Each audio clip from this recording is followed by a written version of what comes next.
턱 통증을 경험한 적이 있는가? 턱 통증은 주로 불안감 때문에 생기지만 이갈이나 관절 문제와 같은 다른 질환 때문에 발생할 수도 있는 아주 성가신 질병이라고 할 수 있다. 이를 겪어본 적이 있다면 증상이 시간이 지나면서 나아졌을 것이며 특히 그것이 스트레스로 인한 긴장 같은 정서적 요인의 결과일 경우는 더욱더 그렇다. 턱 통증은 많은 사람이 겪는 문제이므로 증상, 원인, 치료법에 대해서 더 자세히 알아볼 가치가 있을 것이다. 함께 알아보자.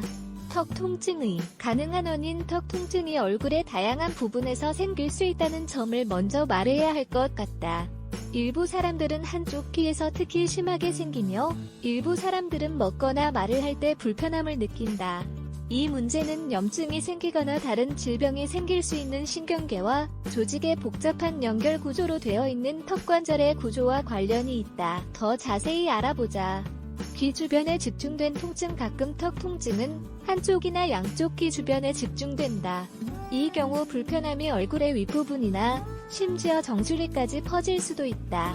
이 통증은 말을 할 때, 하품할 때, 먹을 때 특히 심하게 나타난다. 가끔 이것은 단순한 충치와 혼동되기도 하지만 사실 턱 관절 자체의 침식의 신호일 수도 있다. 혹은 관절 연골 디스크인데 이 부분에 신경에 문제가 있는 것일 수도 있다. 이것은 모두 전문가가 진찰해야 하는 요인들이다.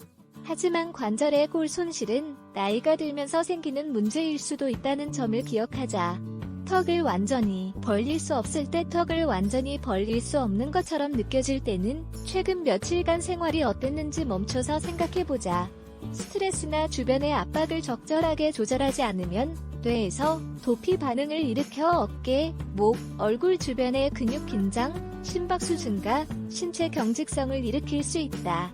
미처 깨닫지 못하는 사이에 턱에 긴장을 가하거나 밤에 이를 갈거나 귀 주변의 윙윙거림, 두통, 턱을 벌리고 닫는 것에 어려움과 같은 증상을 경험할 수도 있다. 이런 문제는 시간이 지나면서 사라질 것이지만 지속하는 동안은 아주 불편할 수 있다. 근원은 보통 스트레스로 이를 잘 조절하는 방법을 배워야 한다. 이갈이 이미 언급했듯이 많은 사람이 깨닫지 못하는 사이에 하는 행동이 턱 통증을 유발한다. 이를 가는 것이 그렇다고 할 수 있다. 이갈이는 치아의 뒤틀림, 불량한 식생활로 인한 밤의 뒤척임, 하루 동안 쌓인 스트레스, 휴식이 되고 편안한 잠을 자지 못하는 것 등으로 인해 생길 수 있다. 이갈이는 마우스 가드를 착용하고 자는 것 등을 권할 수 있는 전문가의 도움이 필요하다. 그렇긴 하지만 이갈이도 턱 통증의 가장 흔한 원인 중 하나이다. 턱 통증을 치료하는 간단한 방법. 자세에 주의하기. 턱 관절과 관련된 통증을 완화하는 한 가지 방법은 자세에 신경을 쓰는 것으로 특히 어깨, 목, 머리 부분에 주의해야 한다. 자세가 나쁘면 목과 턱이 긴장되며 이것은 사실 일을 하거나 TV를 보거나 전화하는 등 우리가 미처 깨닫지 못하는 순간에 생길 수 있다. 항상 등과 목의 축에 신경을 쓰자. 이들은 일직선으로 곱고 편안하게 있어야 한다. 이에 더해 입술과 치아도 항상 같이 휴식을 취해야 한다. 코로 숨을 쉬는 동안 혀도 입천장에 맞닿은 상태로 휴식을 취해야 한다.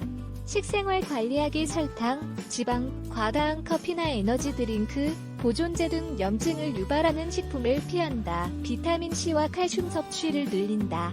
감정을 조절하고 스트레스를 해소하기. 스트레스를 적절하게 조절하는 방법을 권하기는 쉽지만 막상 실행하려고 하면 미궁에 빠지고 어려움이 생긴다는 것을 안다. 신경과 혈압을 건강히 돌보고 오래 살 수 있게 하도록 스스로 차분해질 것을 상기시키는 것이 중요하다.